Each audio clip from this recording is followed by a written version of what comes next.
들어가도록 하겠습니다. 오늘은 그 초대교회의 목소리라는 그 제목으로 디모데서부터 유다서까지 그 서신인데요. 진리를 지키고 믿음을 실천하는 신앙이라는 제목으로 오늘 말씀 나누겠는데요. 신약성경 후반부터 디모데전서부터 유다서까지 오늘은 사실은 9권의 서신을 함께 살펴보도록 하겠습니다. 이 서신들이 초대교회가 이제 성장하면서 마주한 현실적인 도전들 속에 쓰여진 목회 서신들, 편지 형식입니다. 이렇게 해서 거짓 교리의 침투, 그리고 신자들의 영적 어떤 나태함, 그리고 박해와 고난 속에서 초대교회의 그 지도자들은 어떻게 신앙을 지키고 제자들에게 또 진리를 전했을까? 요 내용들이 여기에 이제 쭉 나와 있는 거죠. 그들의 그리고 절박한 메시지, 그 메시지를 통해서 오늘날 우리의 신앙인들도 어떤 도전을 받고 깨어나기를 원하는가, 이걸 좀 살펴보도록 하겠습니다. 그래서 이게 지금 많은 장들을 저희가 봐야 돼서 제가 어떻게 정리를 좀 했냐면, 각 챕터마다 가장 중요하고 하이라이트 되는 장만 쭉쭉쭉 보고 넘어가도록 하겠습니다. 그래서 여러분이 사실은 이제 이게 쭉 한번 보시면 이게 좀 되게 이렇게 많은 장들이 아니기 때문에 여러분들이 다 볼 수 있는 장들입니다. 일단 바울의 목회서신입니다. 진리를 지키는 리더십이라고 제가 제목을 붙였고요. 디모데전서입니다. 디모데전서는 경건한 훈련에 대해서 되게 강조하고 있습니다. 바울이 예배소서 교회의 목사 디모데에게 쓴 서신이라고 보시면 됩니다. 디모데는 바울의 제자입니다. 가장 아꼈던 제자라고도 할 수 있죠. 아들로 삼을 만큼 저게 굉장히 아꼈던 제자죠. 초대교회가 굉장히 빠르게 성장했습니다. 거짓 교사들이 영지주의의 이단이 침투하고 있었던 시기라고도 정리할 수 있습니다. 교회의 조직은 혼란스럽고 신자들은 올바른 교리를 분별하지 못할 정도로 굉장히 이렇게 혼란스러운 시기였죠. 이런 상황에서 바울은 디모데에게 아주 강하게 메시지를 전달합니다. 어떤 메시지냐면 디모데전서 4장 7절에서 8절 보십시오. 4장 7절에서 8절 하이라이트 치시면 될 것 같고요. 디모데전서 4장 7절에서 8절, 이것이 디모데전서의 핵심이라고 볼 수 있습니다. 외적 훈련도 중요하지만 영적인 경건함을 아주 현재와 미래의 삶도 모두 보장하고 있습니다. 목사의 교리에 아주 정확하게 지키고 거짓 교사들을 맞서며 신자들을 아주 경건하게 인도해야 된다는 걸 강조하고 있다고 볼 수 있죠. 우리 지금 이 순간도 하고 있는 모든 삶이 하나님께 가기를 위한 가정이다라고 했습니다. 자, 현재 영적인 훈련은 단순한 종교적 의미가 아니라 하나님의 나라를 향한 거룩한 여정이라는 걸 강조하고 있습니다. 따라서 고민할 시간이 조금이라도 더 있다면 차라리 말씀을 읽고 기도하자. 이게 핵심입니다. 도전을 받고 있죠. 여기서 쭉 읽어보시면 그 핵심이 바로 그겁니다. 뭐라고요? 고민할 시간이 있으면 뭐라고 여기에 나와 있어요? 쭉 읽어보시면 디모데전서 4장하고 7절 한번 보시면 뭐라고 돼 있어요? 기도하시라고 돼 있죠. 그리고 이 책을 읽어라. 뭐라고? 말씀을 읽고 기도하자. 이게 핵심이다. 그리고 매일 경건이 우리의 여정을 밝혀주는 등불이 된다. 우리의 삶에 등불이 되려면 성경을 읽고 기도해야 된다. 이게 사실은 디모데전서의 핵심입니다. 여러분의 삶에 디모데전서, 사도 바울이 말했던 디모데에게 전했던 전서의 핵심을 여러분의 삶에도 그런 등불이 늘 언제나 켜지는 그 삶이 되기를 바랍니다. 디모데 후서로 넘어가겠습니다. 신앙의 전승인데요. 로마 감옥에서 순교를 앞두고 쓴 바울의 그 마지막 편지라고도 할 수 있습니다. 마지막 열정을 다해서 자기가 가장 사랑하는 디모데에게 부탁하는 심정이 글을 썼습니다. 내가 떠난 후에 누군가 진리를 지킬 것인가? 누가 과연 진리를 지킬 거냐? 간절한 마음을 전체를 간통하고 있습니다. 디모데 후서는 사실 버릴 말이 하나도 없습니다. 내가 많은 증인 앞에서 내가 들은 것은 충성된 사람으로에게 부탁한다. 그들이 또 다른 사람에게 가르칠 수 있으리라 라고 디모데후서 2장 2절에 나와 있습니다. 디모데후서 2장 2절을 한번 보시겠습니다. 2장 2절을 보시면 뭐라고 되어 있냐면, 그대가 많은 증인들을 통하여 나에게 들은 것을 믿음직한 사람에게 전수하십시오. 그리하여 그들이 다른 사람에게 또 가르칠 수 있을 것입니다. 내가 너에게 말하는데 진실한 사람에게 믿음직한 사람에게 사람들에게 전해. 뭐를 전하는 거예요? 예수님 말씀을 전해. 그리고 또 전해 계속 전하라는 거죠. 우리가 해야 될 일도 바로 이겁니다. 어떤 사람에게 전하냐면 믿음직한 사람에게 전해. 뭐를 전해? 예수님 메시지를 전해. 우리의 사명이 뭐냐? 예수를 믿는 사람들의 사명은 바로 이겁니다. 여러분이 해야 될 일은 지금 멈춰야 되는 것이 아니라 어떠한 고난과 어떠한 일이 있어도 여러분이 존재하고 여러분이 예수님을 믿고 그 제자가 되기로 결심했다면 여러분이 해야 될, 존재해야 될 이유는 전해야 된다는 겁니다. 그것을 바울이 애타게 감옥에서 마지막으로 디모데에게 전한 게 바로 이겁니다. 이게 디모데 후서의 핵심입니다. 이것이 교회의, 지금 현존하고 있는 교회의 생명을 잇는 방법이고 있어야 될 이유입니다. 강조하듯이 한번 사는 인생, 이 생이 열심히 주를 섬겨보자. 이 결단이 내 신앙만이 그치지 않는 것이고 다음 세대를 위한 책임감으로 이어지는 것입니다. 그 다음 세대는 그 다음 세대를 위해서 있는 이유이고, 우리 은총이하고 은택이가 우리가 보여져야 될 그 앞에, 그들의 앞에서 보여줘야 될 이유이고, 또 은택이하고 은총이가 그 다음 세대에게 해야 될 생명을 이어져야 될 이유입니다. 은택님, 자유롭게 가셔도 됩니다. 여기까지가 꼭 들려주고 싶은 이야기입니다. 자, 그 다음 넘어가겠습니다. 디도서입니다.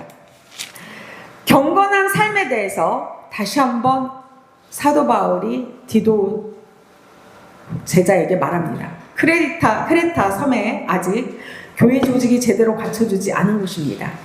바울은 디도에게 장로를 세우고 다양한 세대의 신자를 하나의 공동체로 묶는 일을 맡깁니다. 여기 디도서 2장 11장에서 12절이 핵심입니다. 한번 보시겠습니다. 디도서 2장 11절 12절 보시겠습니다. 모든 사람에게 하나님의 구원은 은혜가 나타났습니다. 그 은혜는 우리를 교육하여 경건하지 않음과 속된 정욕을 버리고 지금 이 세상에서 신중하고 의롭고 경건하게 살게 합니다. 그래서 우리의 복된 소망, 곧 위대하신 하나님과 우리의 구주 예수 그리스도의 영광이 나타나길 고대합니다. 영광이 나타나길 고대합니다. 이렇게 되어 있습니다. 하나님의 은혜는 지적 이해에 그치지 않습니다. 우리를 가르치고 자라게 하고 살아가게 합니다.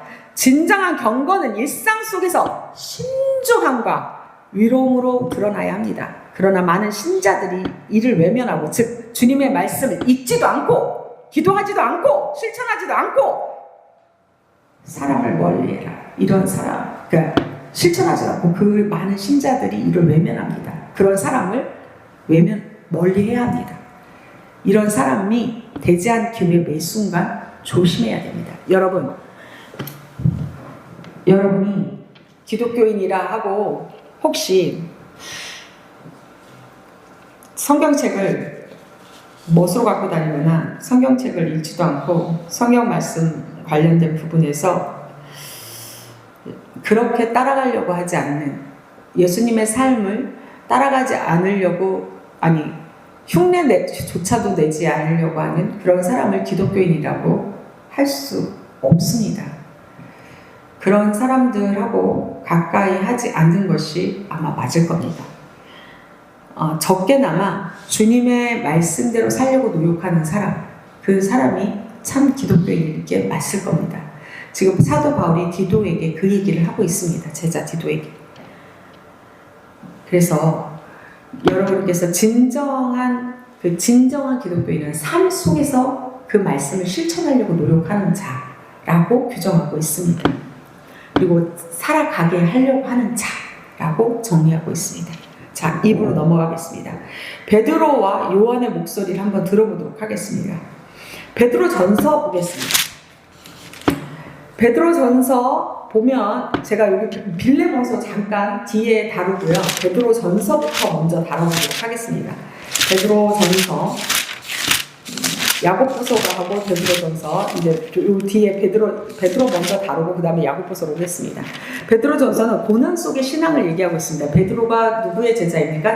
예수님의 제자였죠. 베드로전서부터 보겠습니다. 고난 속의 신앙입니다. 네로 황제는 기독교에 박해했던 시대입니다. 로마 제국 전역에 흩어져 있는 신자들의 심한 고통을 당하고 있었던 시기입니다. 이 상황에서 베드로는 무엇을 말했을까요? 고난을 피하려고 하지 않았습니다. 왜냐? 베드로는 이미 예수님이 십자가의 고난을 받기 직전까지 분명히 3번을 너는 나를 모른다고 얘기할 거야 라고 예수님이 했을 때, 아닙니다. 나는 예수님 당신과 같이 십자가를 고난 받을 겁니다 했는데, 예언한 대로 됐죠. 나는 저를 모릅니다라고 했던 것들이 있기 때문에 예수님께서 승천하시고 난 이후 베드로는 확실하게 예수님을 증거하는 최고의 제자가 됐죠. 그렇기 때문에 이 시대는 베드로는 고난을 피하지 않았습니다. 아니, 고난의 의미를 깨달아라 라고 주장하고 다녔습니다.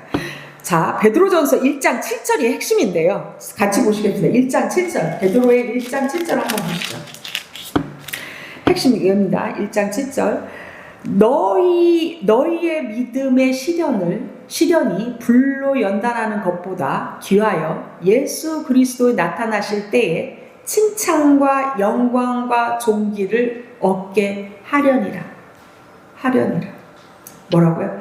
믿음의 시련이 불로 연단하는 것보다 귀하여 예수 그리스도 나타나실 때 칭찬과 영광과 존귀를 얻게 한다. 이게 고난이라는 정의입니다. 제가 이거 읽고 많은 위로를 받았습니다. 아예 기가 요만한 것 같고 제가 그 수요일 날인가 도착해서 이 난리를 쳤구나. 아무것도 아닌 것을 영광으로 생각해야 되는 것을, 크라운을 나한테 씌워주려고 이러는 거를 내가 이거 갖고 이 난리를 쳤구나 이러면서 열나 후회했습니다. 예, 그러면서 이 말씀이 나에게 위로가 되고 여기에서 답을 찾았구나 제가 이러면서 많은 후회를 했습니다. 그래서 고난은 뭐라고요? 믿음의 증명이다. 불로 단련되는 금보다 더 순수해진 듯 신앙의 시련 속에서 우리의 믿음은 참된 가치가 드러난다. 이 말씀을 하고 있는 거죠. 삶이 힘들고 어렵다면, 여러분의 삶에 고난이 뭔가가 시작됐다면, 고난을 겪고 있다면 그때야말로 봐도 은혜를 받을 때이다 라고 정의를 한다면, 고난이 어떤 때이다? 내가 쓰러질 때가 아니라 내가 일어날 때구나. 내가 뭔가 내가 단단해질 때구나. 그리고 내가 이게 지금 하나님의 축복이 다가오는 때이구나 라고, 이게 신앙의 시금석이 되고 있는 때이구나 라고 받아들이라고 베드로 전서에서는 얘기하고 있다는 거죠. 자, 베드로 후서로 넘어가겠습니다. 베드로 후서의 핵심. 베드로 후서의 핵심은 거짓 선지자들이 교회 안에 침투했다는 거죠. 그들이 방탕한 삶을 정당화하고 주의 재림을 조롱하고 있는 거죠. 베드로는 경고하고 있습니다. 아주 경고를 아주 신랄하게 하고 있는 내용이 베드로 후서입니다. 자, 베드로후서 3장 14절이 핵심이라고 볼 수 있는데요. 한번 같이 보겠습니다. 그러므로 사랑하는 자들아, 이것을 바라보고 주 앞에 저먹고 흠없이 나타내기를 힘써라. 저먹고 흠없다는 것은 완벽함을 의미합니다. 거짓과 싸움 속에서도 우리는 순결한 신앙을 지켜야 합니다. 입으로 떠드는 자, 배신하는 자, 자기 이익만 챙기는 자 조심하고 멀리 하십시오. 그런 사람은 주님의 나라에 큰 해가 되는 사람입니다. 전반적으로 여기 베드로 후서에서 얘기하는 걸 요약하면 그런 사람을 조심해라 이겁니다. 거짓과 타협하지 않는 그런 신앙, 그런 순수함, 그런 사람들이 주님의 나라를 세운다. 그러니까 그런 사람들과 함께 주님의 나라를 세우라, 이런 얘기라고 볼 수 있습니다. 그 다음 요한 1서, 2서, 3서입니다. 쭉 보시면 이게 사랑의 실천인데요. 영주주의, 이단주의자들과 관련된 부분에서 예수는 육체로 오지 않았다라고 주장하는 게 이제 영주주의자들이거든요. 이것은 십자가의 의미를 부정하는 것입니다. 요한은 분명히 선언하고 있습니다. 요한 1서 3장 16절인데요. 우리가 어떻게 하나님의 사랑을 안다. 그리고 우리를 위하여 목숨을 버리셨으니 우리도 형제들을 위하여 목숨을 버려야 마땅하리라. 이게 요한 1서의 핵심입니다. 같이 한번 찾아볼까요? 요한 1서 3장 16절이요.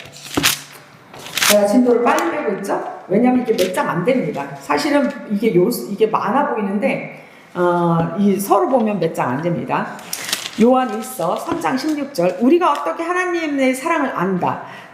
그리고 그는 우리를 위하여 목숨을 버리셨으니 우리도 형제들을 위하여 목숨을 버려야 마땅하리라. 육체로 오신 예수님은 십자가의 죽음은 거짓이 아니라 절대적 사랑의 표현입니다. 이 사랑이 우리를 형제 사랑으로 인도합니다. 즉 주님을 믿으면서 절대 의심하지 말라는 메시지입니다. 그 의심의 틈새로 거짓이 들어옵니다. 예수님을 믿는다는 것, 여러분 잘 생각해 보십시오.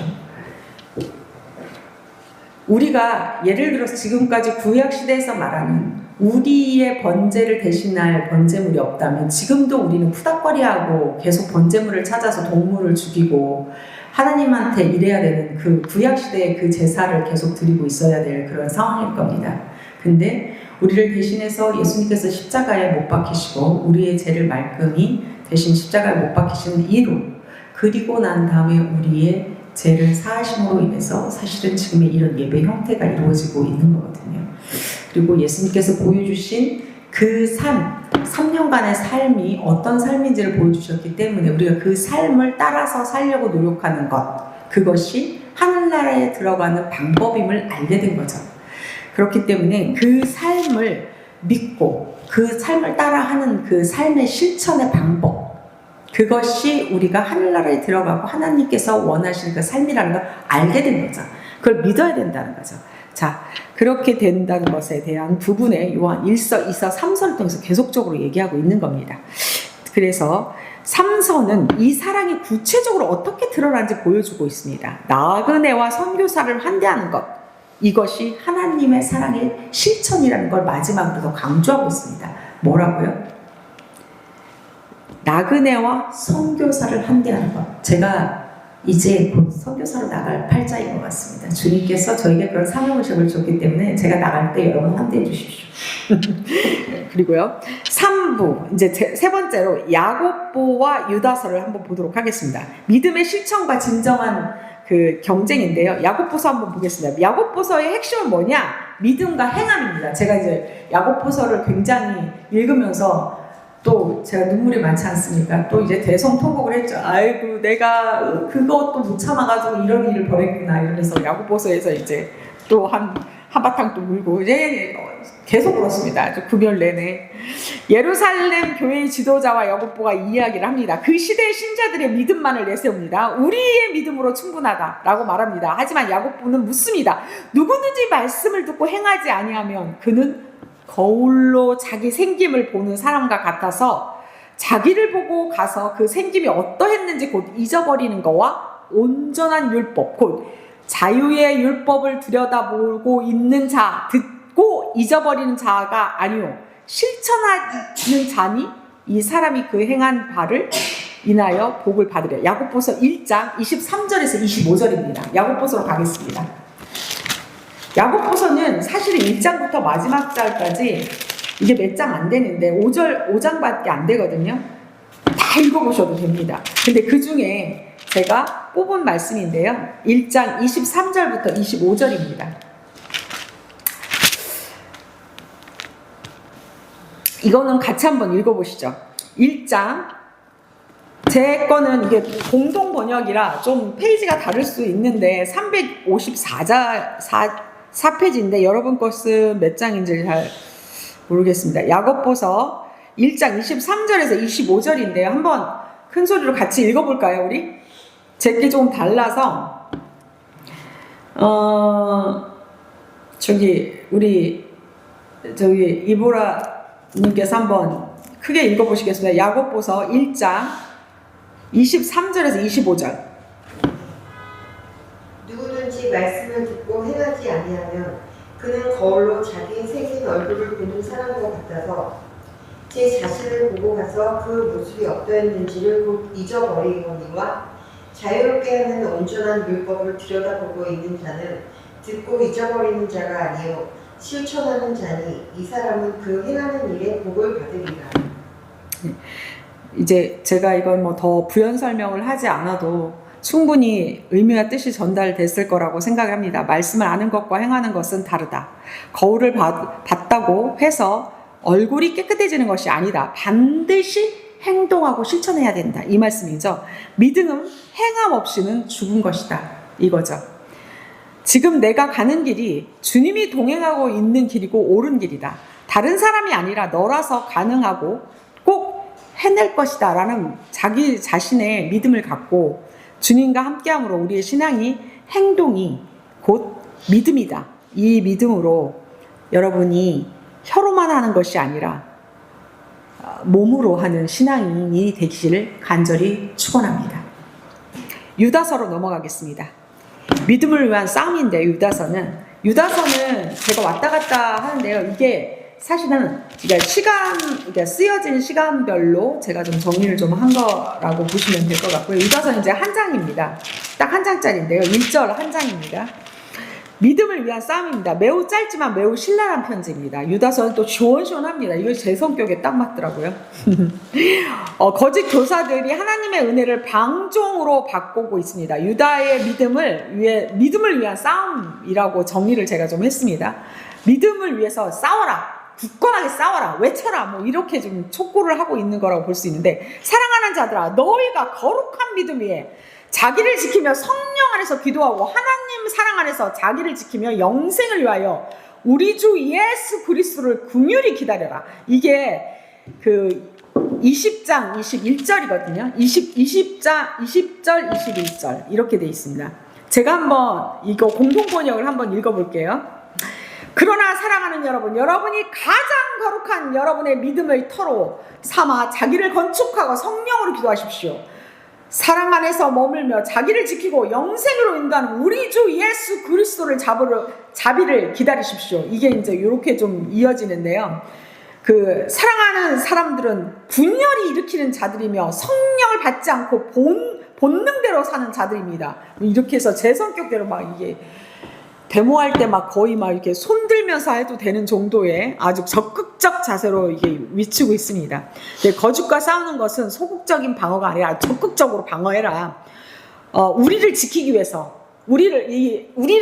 아주 적극적으로 나서야 된다. 거룩한 믿음 위에 성령 안에, 하나님 안에, 사랑 안에 스스로 단단히 서야 된다. 어떤 것도 그 부분에 대해서 양보해서는 안 된다. 이렇게 좀 돼 있는 거죠. 그래서 지나간 것들, 여러 가지 것들은 다 흘려보내고 지금 당장 성령의 갑옷을 입고 회피하지 말고 정면을 보고 정시하고 아닌 건 아니라고 얘기하고 그리고 뚫고 나가라. 그리고 극복해라. 기도로 극복하고 그리고 게을리하지 말고, 이것이 바로 초대교회의 신자들이 그 거짓과 이런 그 싸웠던 방식이다. 이렇게 정리할 수 있을 것 같습니다. 결론적으로 얘기하면 오늘 우리에게 주는 도전은, 초대교회 지도자들이 우리에게 남긴 메시지는 매우 현실적입니다. 그들은 자신의 시대에 마주한 아주 구체적이고 도전적인 것들에 대해서 아주 직시하고 있습니다. 거짓 교리, 신자들의 영적 낙태, 박해와 고난, 신앙의 실천 부재, 이런 도전적인 거에 대해서 그들이 제시하고 있는 답은 무엇일까요? 과연 어떤 것을 제시하고 있습니까? 바울은 디모데에게 어떤 부탁을 했습니까? 여러분, 바울이 부탁한 게 과연 디모데에게만 부탁했을까요? 아니면 디도에게만 부탁했을까요? 베드로 전서에서 베드로가 얘기한 게 과연 그들 그 당시에 그 신자들에게만 얘기한 걸까요? 유다서에서 얘기한 그 이야기는 유다만, 그 시대에 있는 그 사람들에게만 얘기한 걸까요? 여러분의 귀에는 안 들립니까? 여러분의 마음에는 이 말씀들이 여러분 마음에는 들리지 않습니까? 그 말씀은 여러분의 삶에도, 여러분의 귀에도, 지금에도, 기독교인 여러분 모두에게도 들리셔야 될 그 핵심의 메시지입니다. 고난 속에도 믿음의 순수함을 잃어버리셨다면 찾으려고 노력하셔야 되고, 그 시대의 그 고난과 박해 속에서도 주님의 말씀을 전하려고 했던 그 서신의 메시지를 여러분 들으셔야 됩니다. 우리 시대의 신앙에 시험하고 있는 여러 가지 도전들이 있습니다.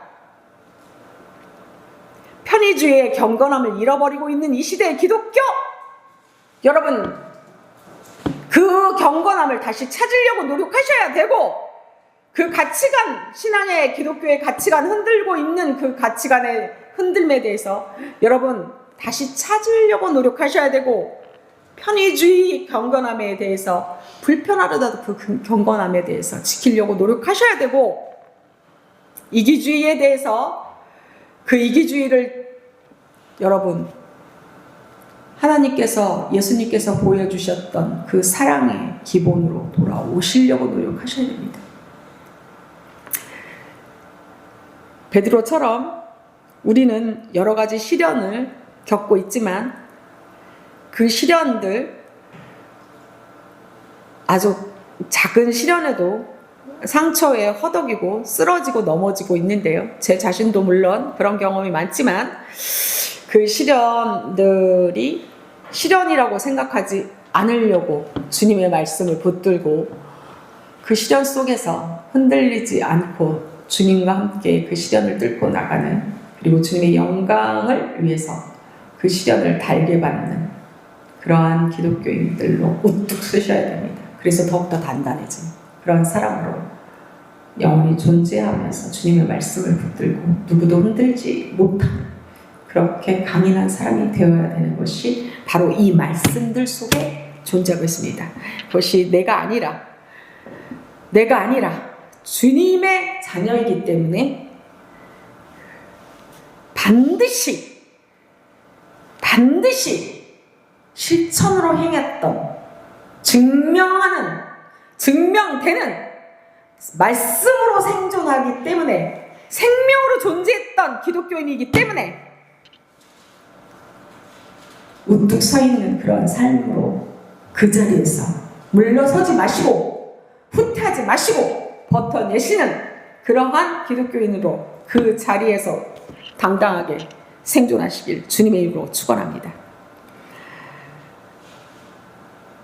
그리고 그 자리에서 나만을 위해서가 아니라 약자를 위해서 하나님의 정의가 실천되고, 그리고 어려운 자들을 돌볼 수 있는, 품을 수 있는 그 품으로, 아름다운 사람으로, 위대한 거룩함을 품을 수 있는 그 사람으로, 어둠 속에서 빛을 발하고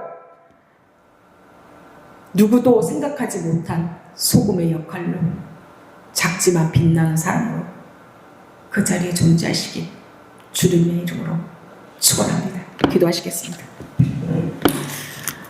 초대교회 지도자들이 남긴 이 편지를 읽으면서 느껴봅니다. 그들은 얼마나 절박했는지, 그들의 신앙이 얼마나 뜨거웠는지, 거짓과의 싸움에서 지쳐 있으면서도, 순교의 위험 속에서도 그들의 진리를 포기하지 않았고 신앙을 실천하려고 외쳤습니다. 그 목소리가 2000년이 지난 지금도 우리의 귀에 도달합니다. 우리 또한 같은 신앙으로 일어서야 합니다. 진리를 지키고 거짓을 분별하고 믿음을 해마로 드러나며 이 신앙을 다음 세대로 전하는 신앙의 사람으로 되기를 우리가 소망합니다. 하나님, 초대교회 지도자의 절박한 외침이 우리의 영혼을 깊게 새기게 하여 주시옵소서. 이 서신들을 통해 우리의 지금의 신앙이 얼마나 가볍고 아슬아슬한지를 깨닫게 하여 주시옵소서. 작은 실망과 상처에도 견디지 못하는 우리의 이 처참한 모습을 보게 하여 주시옵소서. 우리가 이 시대의 거짓을 분별하는 영적 감각을 갖게 하여 주시옵소서. 우리가 받은 신앙을 다음 세대에 전하는 책임을 감당할 수 있는 그러한 넉넉한 사람으로 주님, 저희를 성장시켜 주시옵소서. 고난 속에서도 순수한 믿음을 지키게 하여 주시옵고 그 믿음을 행함으로 드러낼 수 있는 저희가 되게 하여 주시옵소서. 모든 걸 주님께 맡깁니다. 모든 걸 주님께 의지합니다. 주님이 동행하심을 믿고 2주 한 주간도 정말 흔들림 없이 그 길을 갈 수 있도록 주님, 떨리는 마음으로 맡겨오며 우리 주 예수 그리스도의 이름으로 기도합니다.